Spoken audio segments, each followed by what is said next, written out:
குருத்தோலை என்பது ஒரு மாபெரும் புரட்சியை ஏற்படுத்தின ஒரு சுத்திகரிப்பின் நாட்கள். நீங்களுடைய ஆலயம் சொன்னா முதல்ல அவர் எடுக்கிறது என்னது? சாட்டை எடுத்து இயேசு எந்த பக்கம் போறாரு? ஏன் போறாரு? ஆண்டவர் வலது சாரியா இடது சாரியா?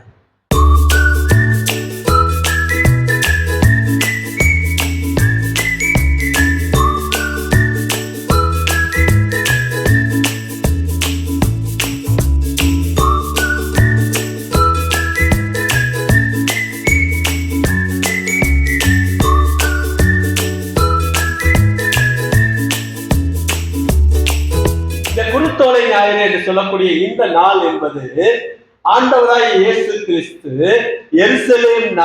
எருசலேமுக்குள்ளே பிரவேசிக்கிற நாள். அவர் அப்படியே வர்றாரு, ஒரு ஒலிவ மலை அருகே வருகிறார். அங்க பாதம் ரெண்டா பிரியும், அந்த முச்சந்தின்னு சொல்லுவாங்க, அந்த மாதிரி அங்கிருந்து ரெண்டு பாதம் பிரியும். ஒரு பக்கம் வலது பக்கம் ஒரு பாதை போகும், இடது பக்கம் ஒரு பாதை போகும். இப்ப இயேசு ஒலிவ மலைக்கு பக்கத்துல வந்து நிற்கிறார். வலது பக்கம் போனா அங்க இருக்கக்கூடியது பிலாத்தினுடைய அரண்மனை. வலது பக்கம் என்ன இருக்குது? பிலாத்தினுடைய அரண்மனை.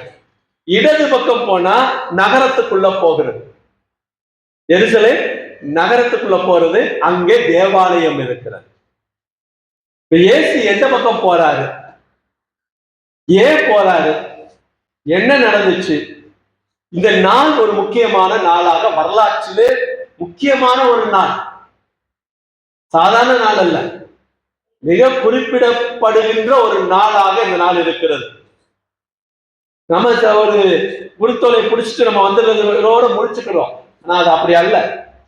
4 சுவிசேஷங்களும் இந்த குருத்தோலை பவனியை குறித்து, இயேசு ஊர்வலமாய் எருசலேம் நகரத்துக்குள்ளே போனதை குறித்து ரொம்ப விளக்கமாக எழுதுகிறது.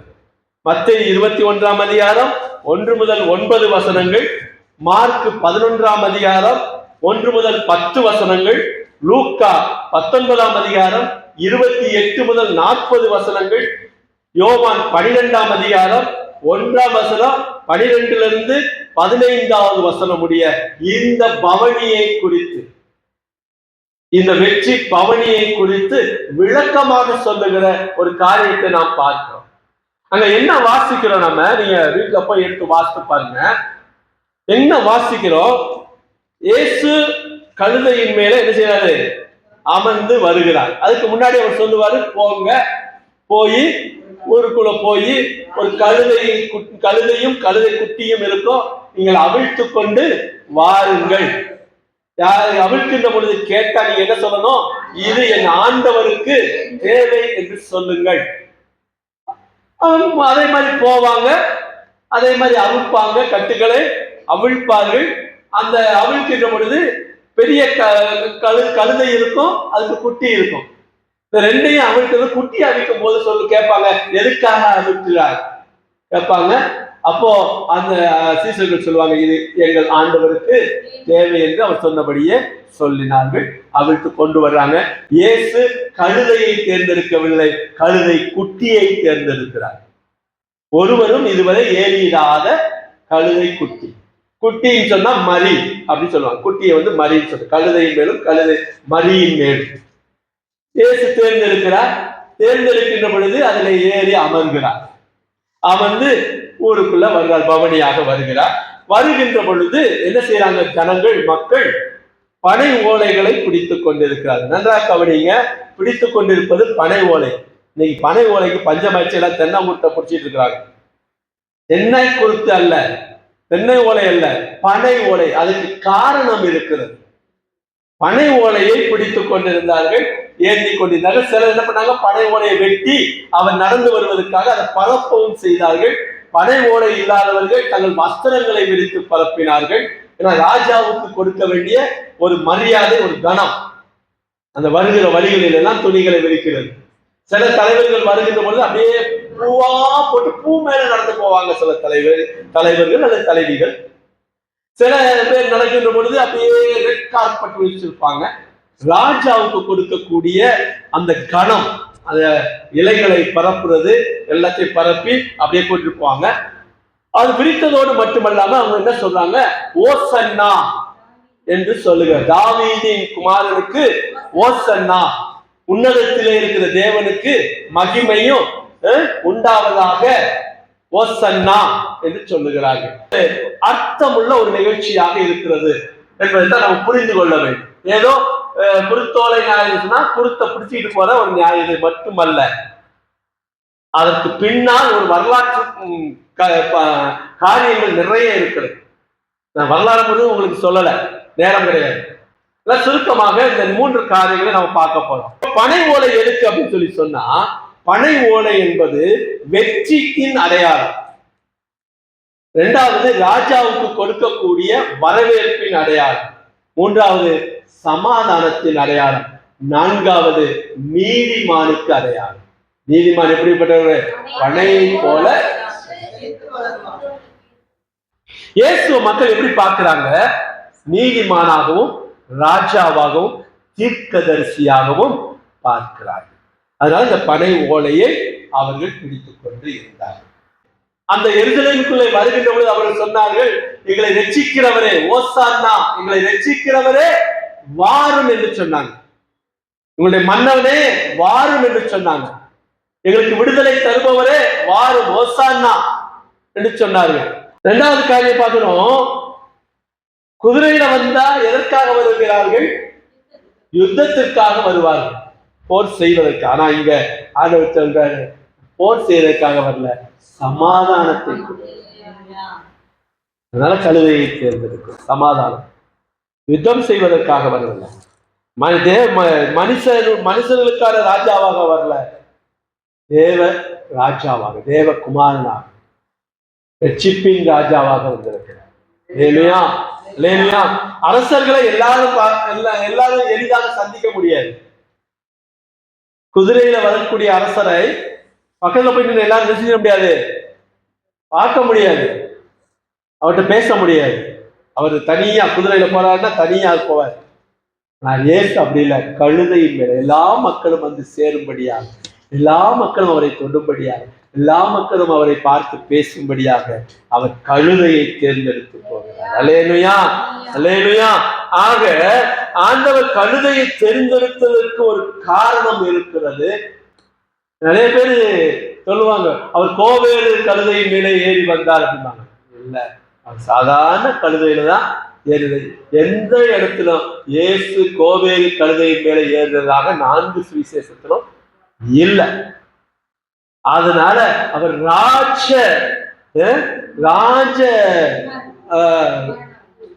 குணத்தை, ராஜ கணத்தை எதிர்பார்க்கவில்லை. அவர் சாதாரண மனிதனாக, சமாதானத்தின் தூதுவராக, சாலேமின் ராஜாவாக என்ன செய்யறாரு? அந்த எருசலேம் பட்டணத்துக்குள்ள, எருசலேம் நகருக்குள்ள வருகிறார். இல்லையா? நான் சொன்னேன், ஒரு முச்சத்தி மாதிரி ஒரு ஒரு அதாவது ஒலிவமலைக்கு கீழே வலது பக்கம் போனா ஏரோது அவர் யாரு, பிலாத்தினுடைய அரண்மனை. இடது பக்கம் போனா ஆலயம், தேவாலயம், நகரம், நகரம், தேவாலயம். இப்ப இயேசு எந்த வழியை தெரிந்தெடுக்கிறார்? வலது பக்க வழியை தெரிந்திருக்கிறாரா, இடது பக்கம் போல தெரிந்திருக்கிறாரா? இடது பக்கம்.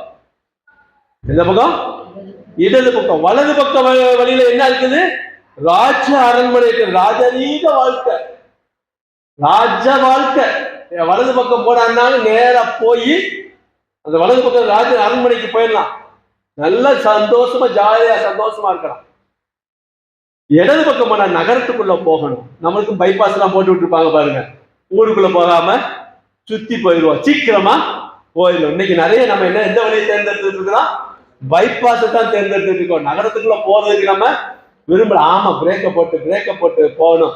நிறைய அங்கிட்டு வருவாங்க, டிராபிக்கா இருக்கு. ஆண்டவர் டிராபிக்கை தான் தேர்வு இல்லையா? அப்படி ஒதுங்கி போகிறவராக இல்ல, சுற்றி போற விரும்பல. நல்லா கவனிங்க, ஒண்ணு வலது சார்ந்து போகிறது, இன்னொன்னு இடது சார்ந்து போகுது. ஆண்டவர் வலது சாரியா இடது சாரியா? ஆண்டவர் வலதுசாரியா இடதுசாரியா? வலதுசாரி என்பது முதலாளித்துவம், அரண்மனை, சொகுசு வாழ்க்கை. இடதுசாரி என்பது அரண்மனை வாழ்க்கை இல்ல, நகர வாழ்க்கை. மக்களோட மக்களா, ஆட்களோட ஆட்களா, தேவாலயம் எல்லாமே இருப்பாங்க. அந்த இடது சார்பு வாழ்க்கையை தேவன் தேர்ந்தெடுக்கிறார் இல்லையா? அதனால ஆண்டவர் இடதுசாரி. முதலாளித்துவத்துக்குலாம் சப்போர்ட் கிடையாது. பொது உடைமை வாதியாக அவரை பார்த்தீங்கன்னா அவர் இடதுசாரி இல்லையா? நல்லவர். ஆமே, ஆமா. இப்போ நம்மளுடைய இப்போ மக்கள் என்ன எதிர்பார்க்கிறாங்க? இந்த ரெண்டை தான் பாக்குறாங்க. நீ பார்த்துட்டு இருக்கிறாங்க, கழுத மேல ஏறிட்டாரு, இப்ப அவர் வலது பக்கம் போக போறாரா, இடது பக்கம் போக போறாரா? புது கழுதை அவர் திருப்பினாதான் திரும்பும். அவர் என்ன சொல்றாரோ அதுக்கு கீழ்ப்படிஞ்சு அந்த பக்கம் போகும். இப்ப இந்த கழுதைய அவர் இப்படி திருப்பினா அந்த பக்கம் இந்த பக்கம் போகும், அரண்மனை பக்கம். இங்கிட்டு திரும்பினா நகரத்துக்குள்ள போகும். ஆனவர் எங்கிட்டு திருப்புறாரு? தேவாலயத்தின் பக்கம் திருப்பி நகரத்துக்குள்ளே போகிறார். அவரு இவங்க என்ன நினைச்சாங்க? அப்படியே ஒரு கூட்டம், ரெண்டு கூட்டம் இருக்குது. அந்த ஆண்டவர் வருகின்ற அந்த இடத்துல, பவனி வருகின்ற அந்த இடத்துல ரெண்டு கூட்டம் இருக்குது. ஒரு கூட்டம் அவர் வலது பக்கம் திரும்பி ராஜாதி ராஜாவாக பிளாத்த ஒரு போர்டு போட்டு அந்த ரோம அதிகாரிகள் எல்லாம் அடிச்சு நொறுக்கி ராஜ்யத்தை பிடித்து அவர் ராஜாவாக இருப்பார், யூதர்களின் ராஜாவாக நிற்பார் அப்படின்னு ஒரு கூட்டம் செய்து எதிர்பார்த்துக்கிட்டே இருக்கு. ரோம அரண்மனைக்குள்ள நுழைவாரு, அங்க இருக்க எல்லாத்தையும் அடிச்சு தாக்குவாரு, அவர் ராஜாவாக இருப்பார். யூதர்களுக்கெல்லாம் ஒரு பெரிய விடுதலை. எங்களை விடுவிக்கிறவரே, ரோமர்களிடமிருந்து எங்களை விடுவிக்கிறவர்களே, ரோமர் ஆட்சியிலிருந்து எங்களை விடுவிக்கிறவரே நாங்க. அவங்களும் ஓசானாதான் சொன்னாங்க. அவங்க என்ன மைண்ட்ல சொன்னாங்க? ராஜாவா வருவாரு, ரோமர் ஆட்சியிலிருந்து விடுதலை கொடுப்பாரு அப்படின்றதுல அவங்க ஓசானா சொன்னாங்க. இன்னொரு கோஷ்டி என்ன செஞ்சது? நம்முடைய பாவத்திலிருந்து இருந்துச்சு. அந்த வசனம் அழகா போட்டிருக்கோம். லூக்கா 19:37-38. சமீபமாய் வருகையில் திரளான கூட்டமாகிய சீசர் எல்லாரும் தாங்கள் கண்ட சகல அற்புதங்களையும் குறித்து சந்தோஷப்பட்டு இவங்க என்ன அர்த்தத்துல சொன்னாங்க? அற்புதங்களையும் அதிசயங்களையும் பார்த்து சந்தோஷப்பட்டு கர்த்தருடைய நாமத்தினாலே வருகிற ராஜா அப்படின்னு இவங்க சொன்னாங்க. பரலோகத்திலே சமாதானமும் உன்னதத்திலே மகிமையும் உண்டாவதாக என்று சத்தத்தோட தேவனை புகழ்ந்தார்கள். இவங்க நோக்கம்லாம் அவர் அற்புதம் செய்கிறவர். ஊருக்குள்ள வந்தான்னா ஒரு 4 பேருக்கு சுகம் கிடைக்குமே, ஒரு விடுதலை கிடைக்குமே. இந்த பிரதான ஆசாரியன்னா அந்த காய்பாவை அவனுங்களா இருந்துக்கிட்டு என்ன பாடுபடுத்துறாங்க. அது ஆலயம் மாதிரியா இருக்குது, கல்லர் குகையாக்கிட்டாங்களே, வியாபார ஸ்தலமாக்கிட்டாங்களே, இதுக்கு ஒரு முடிவு கிடையாதா? எங்களை ரட்சிக்கிறவரே வாங்க, இந்த பிரதான ஆசாரியர்களிடமிருந்து இவங்க கிட்டமிருந்து எங்களை மீட்டுக் கொள்ளுகிறவரே வாங்க சொல்லி இந்த பக்கம் திரும்ப மாட்டாரான்னு பார்த்துட்டு இருக்காங்க. யோவான் 12:13-14. அவருக்கு எதிர்கொண்டு போகும்படி புறப்பட்டு ஓசன்னா கர்த்தருடைய நாமத்தினாலே வருகிற இஸ்ரவேலின் ராஜா சோஸ்தரிக்கப்பட்டவர் என்று. இன்னொரு குரூப் என்ன செய்யல? அந்த உன்னதத்துல மகிமை அதெல்லாம் சொல்லல. அவன் என்ன சொல்றான்? கர்த்தருடைய நாமத்தினாலே வருகிற இஸ்ரவேலின் ராஜா. அல்லேலூயா. அவனுக்கு இஸ்ரவேல் தேசமாக இது மாறும். இந்த ராஜ்யம் அவன் கையில வரணும். அந்த கோஷ்டி அப்படிதான் ரெடியா நிற்குது. அடுத்த மந்திரி யாரு, அமைச்சர் யாரு, எந்த தொகுதி யாருக்குன்னா லிஸ்ட் போட ஆரம்பிச்சிட்டாங்க. 2 பேர் நிக்கிறாங்க, ஓசன்னா ஓசன்னா ஓசன்னா. இப்பதான் ஆண்டவர் ஒரு முடிவு எடுக்கிறார். அவர் இந்த உலகத்தின் ராஜாவாக வரல, அவர் பரலோகத்தின் தேவன், ராஜா, பரலோக ராஜா. அந்த இந்த ரட்சிப்பின் ராஜாவாக அவர் முடிவெடுக்கிறாரு. இந்த இடது பக்கம் நகரத்துக்குள்ள வண்டிய விடுறாரு. அல்லேலூயா, அல்லேலூயா. இப்ப தேர்ந்தெடுத்தாரு. நல்லா பாருங்க, நல்லா வாசிக்கும் ரொம்ப அருமையா இருந்துச்சு. இப்ப என்ன பாதை தேர்ந்தெடுத்தாரு? பிரதான ஆசாரியர்கள் இருக்கக்கூடிய தேவாலயத்தை செஞ்சாரு. அந்த பாதையை தேர்ந்தெடுத்தாரு. நகரத்துக்குள்ள வர ஆரம்பிச்சிட்டாரு. பைபாஸ்ல போவான்னு பார்த்தா ஊருக்குள்ள போக ஆரம்பிச்சிட்டாரு. இப்ப யாருக்கு பயம் வந்துருச்சு? பரிசேயர்களுக்கு பயம் வந்துருச்சு. அஜ்ஜோ, இவர் இங்கிட்டுல வந்துட்டாரு, நமக்கு வைக்கிறாரு ஆப்பு. அப்படி என்ன கேட்கிறாங்க? இவங்களை பேசாமல் இருக்க சொல்லும், இவங்கள பேசாம இருக்க சொல்லும் சொல்றாங்க இல்லையா? வாசிங்க 38 39. அப்பொழுது கூட்டத்தில் இருந்த பரிசேயரில் சிலர் அவரை நோக்கி, போதகரே, உம்முடைய சீசரை அதட்டும் என்றார்கள். அதட்டும். இங்க பாருங்க, அதட்டும். நீ இந்த பக்கம் தேவாலயத்து பக்கம் வந்தாலும் நாங்க சொல்றதுதான் எழுதணும், கேட்கணும். இப்ப தேர்ந்தெடுத்து இந்த பக்கம் வந்துட்டீங்க, ஊருக்குள்ள வந்துட்டீங்க, எங்க பக்கம் வந்துட்டீங்க, இப்ப நாங்க சொல்றதுதான் சட்டம். அப்ப இவங்க இயேசுக்கே இந்த அதிகாரம் போட்டிருந்தா, என்னது சட்டம் போட்டிருந்தா, அப்ப இந்த ஜனங்களுக்கு எப்படி பண்ணியிருப்பாங்க? அவர் நேரம் என்ன செய்யறாரு? நீ கூப்பிடாருன்னா என்ன செய்யும்? கண்டு கூப்பிடுங்க. அவர் பதில் சொல்லிட்டு நேரம் எங்க போறாரு? தேவாலயத்துக்குள்ள போறாரு. சாட்டை எடுக்கிறாரு, அம்புட்டை கவுத்தி போட்டு எல்லாத்தையும் தள்ளி விட்டு எல்லாத்தையும் மாற்றி போட்டு, இந்த ஆலயத்தை எடுத்து போடுங்க, 3 நாள்ல திரும்பவும் கட்டுவேட்டு போறாரு. அவங்க அங்க போய் பிலாத்துடைய அரண்மனையில போய் சாட்டை எடுத்து விரட்டி அடிச்சு அவையெல்லாம் வெளியே துரத்துவாரு. பார்த்தா இவர் என்ன பண்ணிட்டாரு? அரண்மனை தேவாலயத்துக்குள்ள வந்து அங்க இருக்கிற எல்லாத்தையும் அடிச்சு துரத்தாரு. இதுதான் அவங்களுக்கு பெரிய கோபம். இவரை எப்படியாவது கொலை செய்ய வேண்டும் என்று வகை தேடினார்கள். அது முடிக்கும். அப்ப குருத்தோலை என்பது ஒரு மாபெரும் புரட்சியை ஏற்படுத்தின ஒரு நாள். அப்படிதான் இன்றைக்குள்ளதுல சொல்லணும்னா அப்படி சொல்லணும். ஒரு புரட்சிக்கார பாஸ்டரா சொல்லணும்னா அப்படி சொல்லணும். ஒரு சமாதானத்தின் பாசத்துல அது சமாதானத்தை கொண்டு வருகிற நாள். ஆண்டவர் போய் எல்லாத்தையும் சுத்திகரிக்கிறார். இந்த ஒரு வாரம் சுத்திகரிப்பின் நாட்கள் நல்லா சுத்திகரிக்கப்படும். இது ஹோலி வீக் அப்படின்னு சொல்றோம், புனித வாரம் அப்படிம்பாங்க. ஹோலி வீக்ல சுத்திகரிக்கிறாரு, ஆலயத்தை சுத்திகரிக்கிறார். நான் அவர் ஆலயம் எனக்குள்ளே இயேசு. முதல்ல சாட்சியை தான் எடுப்பாரு. நீங்க அவருடைய ஆலயம் சொன்னா முதல்ல அவர் எடுக்கிறது என்னது? சாட்டை எடுத்து விளாசுவாரு. எல்லாம் ஐயோ அப்பா ஐயோ அப்பான்னு எல்லா பிசாசு என்ன செய்யும்? வெளியேறி ஓடி போயிடும். இந்த ஆலயத்துல குடி பிசாசு, சிகரெட் பிசாசு, புகை பிசாசு, செல்லு பிசாசு, வாட்ஸ்அப் பிசாசு, டிக்டாக் பிசாசு, அப்புறம் இன்ஸ்டா பிசாசு, எல்லா பிசாசு சாட்டை எடுத்து வெளுப்பாரு. சும்மா வெளுக்க மாட்டார், கவுத்தி போட்டுருவாரு. அப்படியே தலையில கவுத்திடுவார். லேலுயா.